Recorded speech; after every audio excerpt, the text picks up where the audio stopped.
చెప్పి ముగిస్తాను. యాకోబు రాసిన పత్రిక 211 పేజీ, కొత్త నిబంధన. యాకోబు రాసిన పత్రిక 1వ అధ్యాయం 5-6 వచనాలు చదువుకుందాం. నేను చదువుతున్నాను, చూడండి. మీలో ఎవరికైనాను జ్ఞానం కొదువుగా ఉన్న యెడల అతడు దేవుణ్ణి అడగవలెను, అప్పుడు అది అతనికి అనుగ్రహించబడును. ఆయనను ఎవరిని గద్దింపక అందరికీ ధారాళముగా దయచేవాడు. అయితే అతడు ఏమాత్రము సందేహింపక విశ్వాసంతో అడగవలెను. సందేహించేవాడు గాలి చేత రేపబడి ఎగిరిపడును, సముద్రం తరంగం పోలి ఉన్నాడు అని చెప్పాడు. అలాగే ఎపిస్తులకు రాసిన పత్రిక 6వ అధ్యాయం 1 నుంచి చదువుకుందాం. పిల్లలారా, ప్రభువునందు మీ తల్లిదండ్రులకు విధేయులై ఉండుడి, ఇదే ధర్మం. మీకు మేలు కలిగినట్లు నీ తండ్రిని తల్లిని సన్మానించుము, అప్పుడు నీవు భూమి మీద దీర్ఘాయుష్మంతుడవుదువు. ఇది వాగ్దానములో కూడిన ఆజ్ఞల్లో మొదటిది. తండ్రులారా, మీ పిల్లలకు కోపం రేపక ప్రభు యొక్క శిక్షణలోను బోధలోను వారిని పెంచుడి. ప్రార్థన చేసుకుని ఒక 15 నిమిషాల వాక్యాన్ని విని మనం 1 గంటకలను ముగించుకుందాం.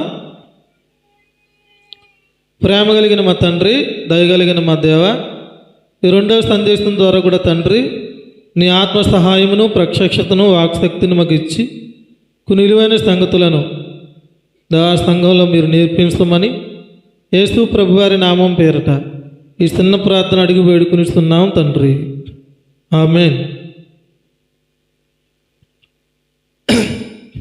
మంచిదండి. దేవుని మహాకృపను బట్టి 31st నైటు, అలాగే జనవరి 1వ తేదీన దేవుడు ఎంతో ఇలువుగా జరిగించారు. చాలా అద్భుతంగా దూర ప్రాంతం నుండి సహోదరులు అందరూ కూడా వచ్చారు. ఏలూరు నుండి, ఇంకా దూరం ఇండు నుంచి, చక్కగా ఆయా ప్రాంతాల నుంచి అందరూ వచ్చారు. 31st నైటు అలాగే జనవరి 2 కూడా చాలా అద్భుతంగా జరిగాయి. దేవుడు మంచి సందేశాలు ఇచ్చి నడిపించాడు. పలహారాలు ఇష్టంలో కానీ భోజనాలు ఇష్టంలో కానీ అన్నీ కూడా క్రమంగా జరగడానికి ప్రభు ఎంతగానో సహాయం చేశారు. తిరిగి మళ్ళీ ఆయా ప్రాంతాల నుండి వచ్చిన సహోదరులందరూ కూడా ఆ స్థలాలకి చేరి వెళ్ళడానికి ప్రభు సహాయం చేశాడు. కనుక దేవుని కృపను బట్టి మీరందరూ కూడా మన సంఘం ఈ 2025లో ఇంకా గొప్పగా అభివృద్ధి చెందుతుంది. ఎన్నో కార్యాలు, గొప్ప కార్యాలు మనం చూస్తాం. మంచిదండి. నేను కొన్ని మాటలు ఒక పావు గంట చెప్పి నేను ముగిస్తాను, ఎందుకంటే ఈ రోజున మొదటి ప్రసంగం లేట్ ఎక్కువైపోయింది. కనుక ఇక్కడ 6వ అధ్యాయం, ఎఫెసీయులకు రాసిన పత్రిక 6వ అధ్యాయం 4వ వచనంలో, తండ్రులారా, మీ పిల్లలకు కోపం రేపక ప్రభు యొక్క శిక్షణలోను బోధలోను వారిని పెంచుడి అని చెప్తున్నాడు. ఇందాక యాకోబు రాసిన పత్రిక మీరు తీయొద్దు, కానీ మీలో ఎవరికైతే జ్ఞానం కొద్దుగా ఉందో నన్ను అడిగితే ఇస్తానన్నాడు. మీరు వాక్యం వింటున్నారు లేదు సరిగ్గా, నేను చెక్ చేస్తాను. చందరుగా ఇప్పుడు ఏం చెప్పాను నేను? దేవుడు ఏం అడిగితే ఏమి ఇస్తాడని చెప్పాను?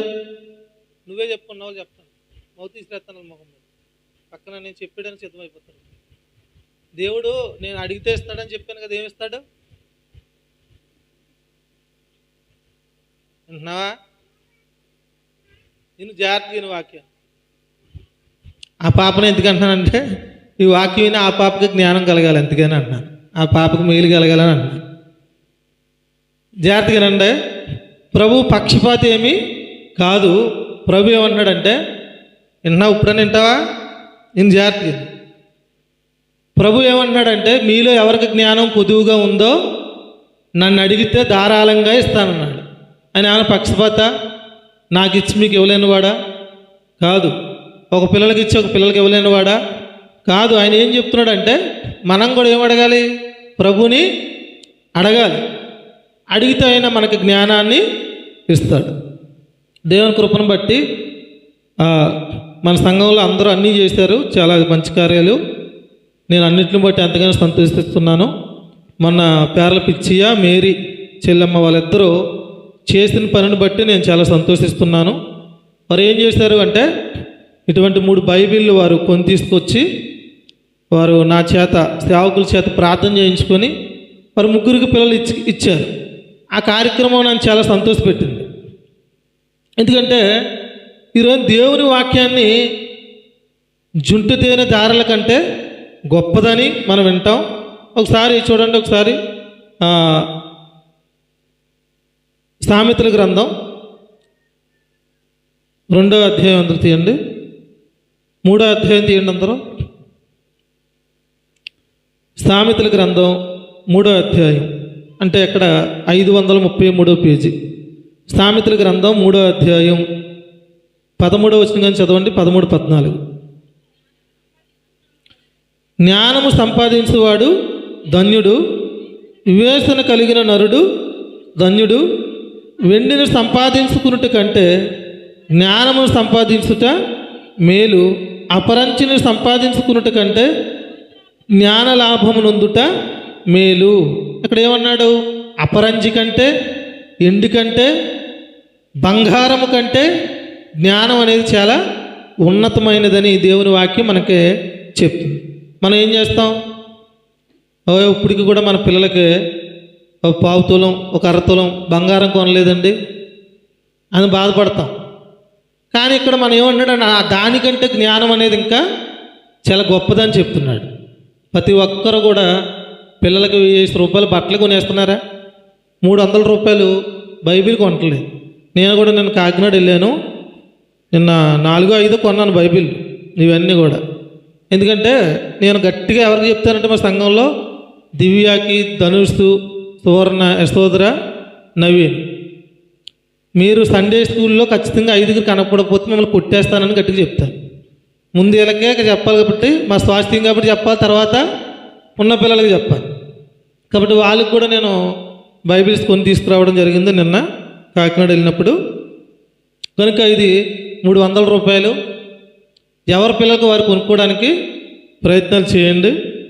కనుక దేవుని వాక్యం అనేది చాలా విలువైనది. పొద్దున్న ఒక వాక్యం చెప్పాను నేను పిల్లలకి. ఆ వాక్యంలో చూడండి, యోహాను సువార్త 21వ అధ్యాయం 21వ అధ్యాయం కొత్త నిబంధన 102 పేజీ, 102వ పేజీ. యోహాను సువార్త 21వ అధ్యాయం 25వ వచనం చదవండి. యేసు చేసిన కార్యములను ఇంకను అనేకములు కలవు, వాటిని ప్రతిదానిని వివరించి రాసిన ఎడల అట్లా రాయబడిన గ్రంథములకు భూలోకమైనను చాలదని నాకు తోచుచున్నది అన్నాడు గ్రంథకర్త. ఏమంటే ఎంత ఆశ్చర్యంగా ఉంది మాట. విన్నారు జాగ్రత్తగా? యేసు ప్రభు వారు భూమి మీదకి వచ్చి అందరూ ఏమంటారంటే మహా అయితే ఎంత చేశాడండి, ఆయన 3.5 సంవత్సరాలే సేవ చేశాడు అంటారు. ఈ 3.5 చేసిన సేవలో ఆయన చేసిన కార్యాలన్నీ రాయాలంటే మన ఇల్లు కాదు, మన ఊరు కాదు, మన జిల్లా కాదు, అసలు ఈ లోకమే కూడా సరిపోదంట. అందుకనే ప్రభు ఏం చేశాడు? షార్ట్ కట్లో అన్నీ రాయించాడు. మనిషికి ఎంత అవసరమో అంత బైబిల్ రాయించాడు. కాబట్టి చూడండి, నాకు బైబిల్ వచ్చింది. నేను 10 సంవత్సరాల క్రితం బైబిల్ కొనుక్కున్నాను. మనం వెళ్ళే సంఘాలు బైబిల్ అంత నేర్పించే సంఘాలు ఏం కాదు. ఒకసారి జ్ఞానాపురంలో ఉన్నప్పుడు ముస్తిరి అంటారు కదా, ముస్తిరు 4 రోజులు వర్షం కురిసింది. 4 రోజులు అప్పుడు లోపడే ఉండిపోయాం. అప్పుడు ఆదికాండం ప్రార్థన చేసుకొని స్టార్ట్ చేశాను అనమాట. నాకు మొట్టమొదటిసారిగా నవాహు గారు ఎలా వచ్చారు, వారి కుటుంబం ఎలా వచ్చారు, 40 దినాలు 40 రాత్రులు ఎలాగ ప్రసన్నమైన వర్షం కురిపించింది, అవన్నీ ఆ 2 రోజులు 3 రోజులు చదువుకున్నాను అనమాట. అవన్నీ చదువుకుంటే ఏ ఫీల్డ్లోకి వెళ్ళిపోయాను అనుకుంటారు? నేను అక్కడున్న ఫీల్డ్లోకి వెళ్ళిపోయాను. ఎందుకు వెళ్ళిపోయాను? ఇక్కడ కూడా ముసురు పట్టింది కదా 4 రోజులు వర్షాలు, ఆ ఫీల్డ్లోకి వెళ్ళిపోయాను. కాబట్టి దేవుని వాక్యం మనకి ఏం చెప్తుందంటే, నాకు అప్పటి నుంచి చాలా ఆసక్తి వచ్చింది. ఓరు నాయన, బైబిల్ చదివితే ఇంతకుముందు ఏదో పుస్తకం చదివినట్టుగా ఏం లేదు, చాలా ఎగ్జాక్ట్గా ఉంది, దాంట్లోకి వెళ్ళిపోయి ఎల్లమాల అయిపోయినట్టే స్థితిలో ఉందని నాకు చాలా ఆనందం వేసి అప్పటి నుంచి నాకు చాలా ఇంట్రెస్ట్ వచ్చింది. కానీ నాకున్న చదువు తక్కువ. నేను 4 చదివి 5లోకి వెళ్ళి ఒక నెల 2 నెలలు చదువు మానేశాను. నాకు చదువు తక్కువ, కొంచెం బైబిల్ చాలా ఇబ్బందికరంగా కొన్ని పదాలు ఉంటాయి, కొన్ని ఒత్తులు ఉంటాయి. కానీ అయినా సరే ప్రభు మనకు ఆసక్తిని ఇస్తే ఏం చేస్తాడు? ఆడియో బైబిల్ వచ్చింది. ఆడియో బైబిల్ అంటే సెల్లో ఒక అధ్యాయం ఇలా పట్టుకుంటే చాలు, మనం అది వాక్యం పెట్టుకుంటే అదే వినిపించేస్తుంది. యోహాను సువార్త 21 అధ్యాయం అన్నాం అనుకోండి, 21లో ఉన్నది అంతా వినిపించేస్తుంది. మనం అలా చూస్తే చాలు, అలా చూస్తే అదంతా చదువుకుంటూ వెళ్ళిపోద్ది. ఇలాంటి ప్రక్రియలు అనేవి చాలా వచ్చాయి. అవన్నిటిని బట్టి నేను ప్రభు ఇంకా నాకు ఆసక్తినిచ్చాను. ఇప్పుడు జ్ఞానంతో ఒక మనిషి నింపకపడకపోతే చూడండి, సామెతల గ్రంథం నేను త్వరగానే ముగిస్తాను, ఒక 10 నిమిషాల్లో. సామెతల గ్రంథం 11వ అధ్యాయం 30 వచనాన్ని చదవండి.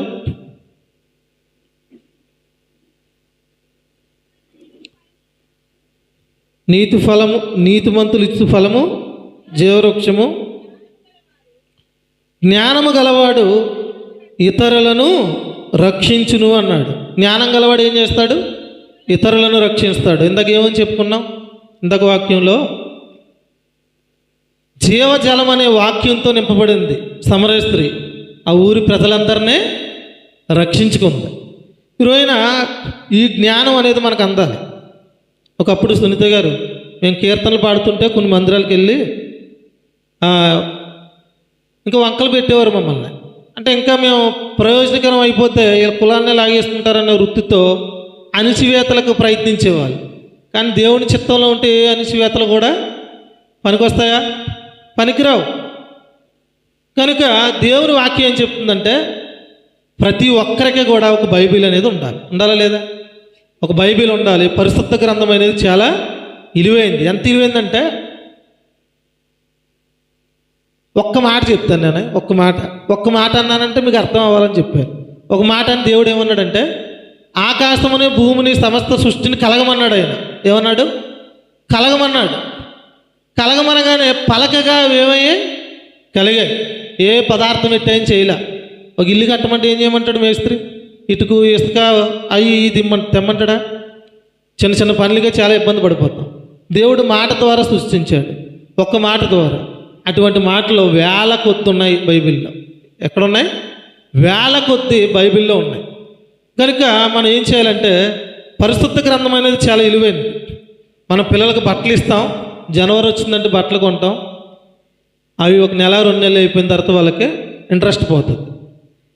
బంగారం కొంటాం, ఈ చెవుల మీద నాకు ఇంట్రెస్ట్ పోయింది, మోళ్ళ మీద అంటారు. ఈ మోళ్ళ మీద ఈ చైను నాకు ఇంట్రెస్ట్ పోయింది, కొత్త మోళ్ళు వచ్చాయి అంటారు. మనం ఏమంటాం? రోళ్ళు గోలు అనుకున్న వాళ్ళ మార్చేయడానికి బంగారం ఇది మార్చమని అడిగితే 5,000 అడుగుతాడు అంటాం. ఏమంటున్నానంటే ప్రతి పిల్లలకి బైబిల్ అనేది కొనేవ్వండి. బైబిల్ చాలా విలువైనది. మన జీవిత పుస్తకం ఇది. ఒక సెల్ కొన్నప్పుడు పుస్తకం ఇస్తాడు, టీవీ కొన్నప్పుడు పుస్తకం ఇస్తాడు. మనకు అర్థమయ్యాడవో మన పుస్తకాలు పక్కన పడేస్తాం. మనం ఇంగ్లీష్లో రాసి ఉంటే మనకేం అర్థం అవుతాయి, కానీ అవి చదివే వాళ్ళకి అర్థం అవుతాయి, దీన్ని ఇలా వాడండి అని. కానీ ఇది మన జీవితం అనే పుస్తకం. ఇప్పుడు ఈ రోజున క్రైస్తవులకు రావడమే గొప్ప పని. వచ్చిన తర్వాత కూడా దొంగ బోధకుల చేతులు పడిపోయాం. వాక్యాన్ని నేర్పించలేని చేతులు. ఒక బోధకుడు అన్నాడు వెళ్ళిన ప్రారంభంలో, ఆ మాట ఎంత పొరపాటు. ఇప్పుడు బైబిల్లో తప్పులు చదివితే ఏమైనా పొరపాట? బైబిల్ చదువుతున్నాం, ఎక్కడో పదాన్ని తప్పు చదివాం, ఏమన్నా శిక్షిస్తాడా ప్రభు? శిక్షిస్తాడా? ఏం శిక్షించడం. నేను కూడా తప్పులు చదువుతాం. పెద్ద పెద్ద సేవకులు కూడా ఒక్కొక్కసారి ఒక అధ్యాయం చెప్పపోయి ఒక అధ్యాయం చెప్తాం. సారీ క్షమించండి, ఈ అధ్యాయం కదా ఈ అధ్యాయం అంటాం. అదేమన్నా పెద్ద తప్ప కాదు. ఒక ఆయన ఏమన్నాడు అనుకుంటున్నారు? నాకు అంత ఇంట్రెస్ట్తో నేను నింపబడి ఉంటే బైబిల్ చదవండి, కానీ చిన్న తప్పు ఏదన్నా చదివితే శిక్షించేస్తాడు అన్నాడు ఒక ఆయన. అప్పటి నుంచి నేను ఏమనుకున్నానంటే మన పాస్టర్ గారు ఏమన్నా అబద్ధం ఏమన్నా చెప్తాడేంటి, పని కట్టుకుని అక్కడ ఎలా ఉన్నాయా లేదని చూస్తున్నాం ఎందుకని అప్పటి నుంచి మానేశాను. ఇప్పుడు ఒక సేవకుడు మాట చెప్తే బైబిల్ చదివే ఒక స్థితికి రావాలి మనకు, అంతేనా? తప్పు చదివితే తప్పులు బోలు మంది చదువుతారు. తప్పు చెప్పడం తప్పు, వాక్యంలో ఉన్నది ఉన్నట్టుగా చెప్పకపోవడం తప్పు. ఉన్నది ఉన్నట్టుగా చెప్పకపోతే శిక్షించబడతాడు, అది నిజమే. తప్పు చదివితే తప్పేమీ కాదు, మిస్టేకులు వస్తాయి. ఇప్పుడు ఒక్కసారి చదివినప్పుడు చాలా కష్టంగా ఉంటుంది. బైక్ నడిపే వాళ్ళు అందరికీ ఫస్ట్లో ఎలా ఉంటుంది? కష్టంగా ఉంటుంది. తర్వాత వచ్చేస్తుందా లేదా? సైకిల్ నడిపే వాళ్ళ పిల్లలు ఉన్నారు ఇక్కడ అందరూ. ఫస్ట్లో కష్టంగా ఉంటుంది, పడిపోతారు, మొగ చెప్పులు పగిలిపోతాయి. ఇప్పుడు ఒక కొత్త ట్రెండ్ నడుస్తుంది మన వాళ్ళు కూడా. కారు కొనుక్కుంటే కొత్త కారు కొనుక్కోకూడదంట. 50,000 60,000 రూపాయల కారు కొనుక్కొని ముందు దాన్ని వచ్చిన దాకా నడిపేస్తే ఎక్కడైనా దేనికైనా గుద్దినా పర్లేదంట, పాత కారే కాబట్టి. వచ్చేసిన తర్వాత కొత్త కారు కొనుక్కోవాలంట. ఇప్పుడు ఈరోజున బైబిల్ కూడా మనం కొద్దిగా నేర్చుకుంటూ ప్రభు మనకు సహాయం చేస్తాడు. నిజంగానండి, నువ్వు మాట చెప్తానండి. ఇక్కడ ఇందాక ఏమని చదువుకున్నావు? జ్ఞానం గలవాడు ఇతరులను రక్షిస్తాడు. ఇప్పుడు మన సంఘం ద్వారా మన ద్వారా ఎంతమంది రక్షించబడ్డారు?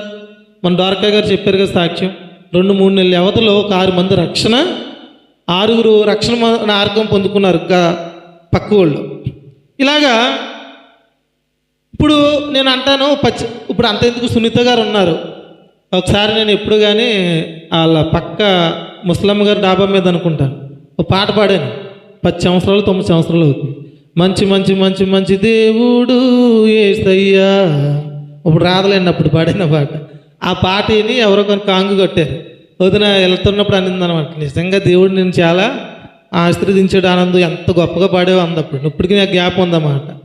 ఇప్పుడు మాట అంటాను, మేము అనేక స్థలాలకి వెళ్లకుండా బైబిల్ నేర్చుకోకుండా ఆసక్తి లేకుండా ఉంటే ఈ సత్యం మీకు అందుతుందా?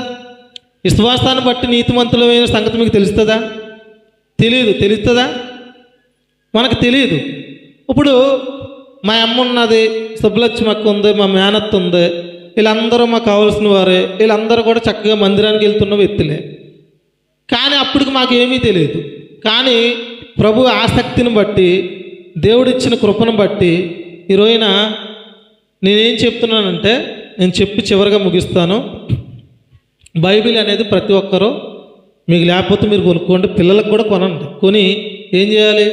దాన్ని శుభ్రంగా ఒక బ్యాగులు కొనటం, ఒక పాటల పుస్తకం, మొన్న రాయడానికి కొన్ని డైరీలు ఇచ్చాం. ఆ డైరీలు పుస్తకాలు దాంట్లో పెట్టుకొని జాగ్రత్త పెట్టుకోవాలి. బాక్సుల మీద వదిలేయడం, కుర్చీల మీద వదిలేయడం కాదు. అలాంటి పనులు మనం ఏం చేయకూడదు. కనుక బైబిల్ అనేది నేను అంటాను, యేసు ప్రభు ఫోటో మీ ఇంట్లో లేకపోయినా పర్లేదు, కానీ బైబిల్ని మాత్రం మీరు చాలా గౌరవించాలి. దేవుని వాక్యాన్ని మనం ప్రేమిస్తే ప్రభు మనల్ని హెచ్చిస్తాడు. మనలో ఎవరికైతే జ్ఞానం కొద్దువుగా ఉందో వారు దేవుణ్ణి అడగాలి. మన పిల్లల నిమిత్తం కూడా అడగచ్చా లేదా? అడిగితే ఖచ్చితంగా ఆయన ఇస్తాడు మనకు. ఇప్పుడు మనం ఏ విషయంలో కూడా శోధించబడవలసిన అవసరం లేదు. వాళ్ళ పిల్లలు జ్ఞానవంతులండి, వీళ్ళ పిల్లలు జ్ఞానవంతులండి అనట్లేదు.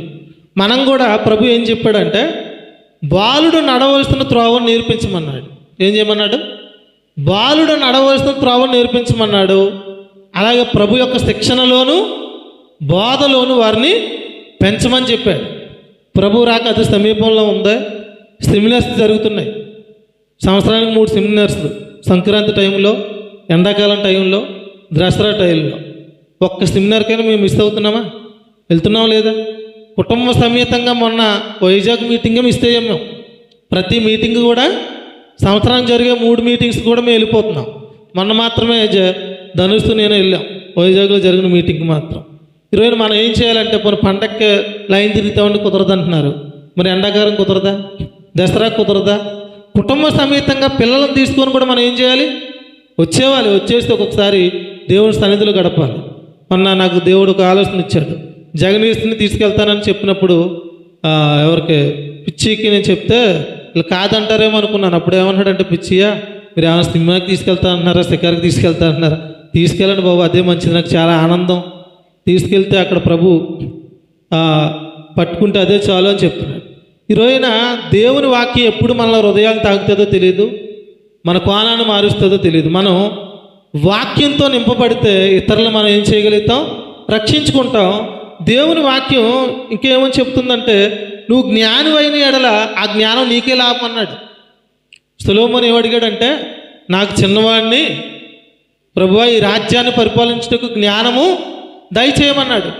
ఆయన అడిగిన మాటకి ఉప్పొంగిపోయి దేవుడు, నీ శత్రువుల ప్రాణమైనను లేకపోతే గొప్ప ఐశ్వర్యమైనను అడగలేదు, ఈ జనులను పరిపాలించగలి జ్ఞానం అడిగావు కనుక నువ్వు ఐశ్వర్యం అడిగినా అడగకపోయినా, శత్రువులు ప్రాణం అడిగినా అడగకపోయినా నీకు అట్లతో పాటు జ్ఞానంతో పాటు ఇట్లను కూడా ఇస్తున్నానని చెప్పాడు. చెప్పాడా లేదా? చెప్పాడు. చాలా గొప్ప స్థితిని ఆయనకి ఇచ్చాడు. ఆయన ఎటువంటి జ్ఞానం ఇచ్చాడంటే అలాగ అడిగాడు. అడిగిన మరుసటి రోజున ఏం జరిగింది అనుకుంటున్నారు? ఇద్దరు స్త్రీలంట, వారు ఏం చేశారు? ఇద్దరు బిడ్డలను కన్నారంట. ఆ ఇద్దరు బిడ్డల్ని పక్కన ఉన్న పాప మరి గాఢా నిద్రలో పడుకున్నదేమో ఆమె, మరి కాలు వేసిందో ఏమేసిందో చచ్చిపోయాడంట బిడ్డ. చనిపోతే ఈ బిడ్డను తీసుకెళ్ళి అవతల ఆమె దగ్గర పెట్టి ఆ బిడ్డను తీసుకొచ్చి ఇక్కడ పెట్టుకుందంట. పొద్దున్న లేచి చూస్తే నా బిడ్డ కాదు, నా బిడ్డ ఏదైనా ఎత్తుకుంటే ఆమె పక్కలో ఉంటే నా బిడ్డ అంటే కాదు, నీ బిడ్డ నా బిడ్డ అంటుందంట. అప్పుడు చనిపోయిన బిడ్డ పక్కన పెట్టేసి బిడ్డను తీసుకొని సొలొమోను దగ్గరికి వెళ్ళారు. అప్పుడు ఏమనుకున్నారంటే ఈయన బాలుడు ఏం తీర్పు చెప్పగలడు అనుకుంటున్నాడు.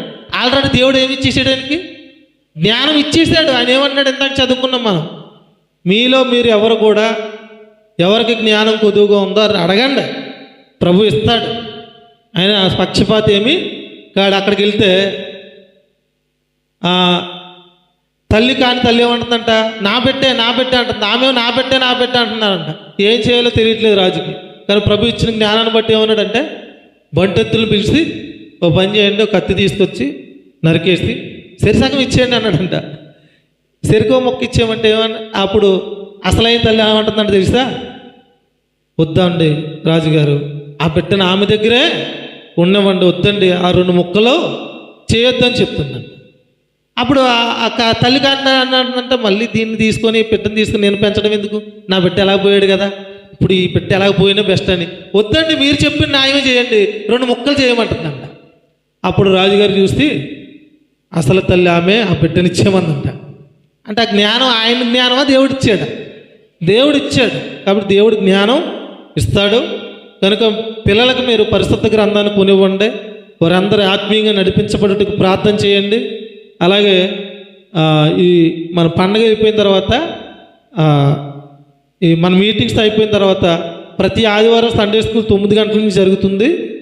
అలాగే మంగళవారం నైటు 7 గంటల నుంచి 8 గంటల వరకు జరుగుతుంది. మళ్ళీ ఏదో క్లాస్ పెట్టి మీకు పుస్తకాలు ఇవ్వబడ్డాయి కదా, మీరు ఎప్పుడు తెలియని సంగతులు, అంటే అబ్రహాం గారికి ఇస్సాకు తర్వాత ఎవరు వచ్చారు? యాకోబు, ఏసావులు. ఎలాగైతే కొన్ని పదాలు మీకు అర్థమయ్యేటట్లు నేర్పించడం జరుగుతుంది. దానికోసం ఒక క్లాస్ అనేది అరేంజ్ చేస్తాం. నేను రానున్న దినాల్లో కూడా ఇంకా ప్రత్యేకంగా ఎన్నో సభలు పెట్టాం. మనం పిల్లలకు కూడా ప్లస్ల క్లాస్లో దూరం నుంచి పిలిచి పెట్టాలని నేను ఆలోచిస్తున్నాను. మీరందరూ కూడా ప్రార్థన చేయండి. కనుక పిల్లలు ఎవరైనా చిన్నవారా? ఇప్పుడు తల్లిదండ్రులు ఇంతమంది ఉన్నాం, మన పిల్లలు చెడిపోతే మనకు ఏమైనా సంతోషమా? కాదు. కనుక ఈరోజు ధనాన్ని సంపాదించడమే కాదు, కానీ ధనాన్ని ఎందుకు సంపాదిస్తున్నాం? పెద్దలు పిల్లల కొరకే సంపాదిస్తున్నాం. జ్ఞానాన్ని కూడా వారు నేర్చుకుంటే కనుక వారు పెద్దవాడు అయినప్పుడు వారు తొట్టిల్లిపోరు. కనుక మన అందరం కూడా పిల్లలకు పరిశుద్ధ గ్రంథాలు కొనిద్దాం. మీరందరూ అట్టి రీతిలో ఉండవలసిందిగా తెలియజేస్తున్నాను. ఈ సమయంలో యశోదరాకు ఒకటి, ఇంకెవరికి నవీన్ చదువుతున్నాడా? బైబిల్ కొంతనా బల్లో కొంత పదాలు చదువుతున్నాడా? మేము ప్రార్థన అయిపోయిన తర్వాత ఇస్తాను. కనుక మీరందరూ కూడా మీ పిల్లలకు పరిశుద్ధ గ్రంథాలు కొనివ్వండి. నేను ఏదో ఒక రకంగా ఏర్పాటు చేయదును, కానీ మనం కష్టార్జితంతో కొని వారికి ఇస్తేనే మనకి వాటి విలువ ఏంటో వారికి తెలుస్తుంది. కనుక సమయం అయింది కనుక నేను ప్రార్థన చేస్తున్నాను. పిల్లలందరూ కూడా ఆత్మీయంగా అభివృద్ధి చెందుదురుగాక. ప్రార్థన చేద్దాం. ప్రేమ కలిగిన మా తండ్రి, దయగలిగిన మా దేవ, ఈ 2వ సందేశంలో దేవా ప్రభువా మీరు ఇచ్చిన వర్తమానాన్ని బట్టి స్తోత్రాలు చెల్లిస్తున్నాం. దేవా తండ్రి, మీలో ఎవరికైతే జ్ఞానం కొదువుగా ఉందో నన్ను అడిగితే జ్ఞానాన్ని ధారాళంగా ఇస్తానని సెలవిచ్చారు. ఆనాడు సొలొమోను అడిగారు, ధారాళంగా ఆయనకు జ్ఞానాన్ని ఇచ్చారు. ఈరోజు మా బిడ్డల కొరకు మేము జ్ఞానం అడిగేవారముగా, ప్రార్థించేవారుగా ఉండుటకు సహాయం చేయమని ప్రార్థిస్తున్నాం. వారికి బట్టలు ఇస్తున్నాం, బంగారం కొనలేదని బాధపడుతున్నాం, కానీ వారికి చక్కటి బైబిల్ ఇవ్వడానికి, వాక్యాన్ని ఇవ్వడానికి, వారిని వాక్యములో పెంచడానికి దేవా, సమస్త విధములైన జ్ఞానాన్ని మీరు మాకు అనుగ్రహించమని ప్రార్థిస్తున్నాం. చేరువచ్చిన సంఘాన్ని జ్ఞాపకం చేసుకోండి. సంఘంలో ఉన్న ప్రతి ఒక్కరు తల్లిదండ్రులు పిల్లల పట్ల బాధ్యత కలిగి ఉండుటకు సహాయం చేయమని ప్రార్థిస్తూ స్తుతిస్తూ ఈ స్తుతి మనవులు ప్రభు యేసుక్రీస్తు ప్రభువారి నామం పేరట అడిగి వేడుకునిస్తున్నాం తండ్రి. ఆమేన్. ఈ సమయంలో ఎవరైనా సాక్ష్యాలు ఉంటే వచ్చి సాక్ష్యాలు చెప్పండి.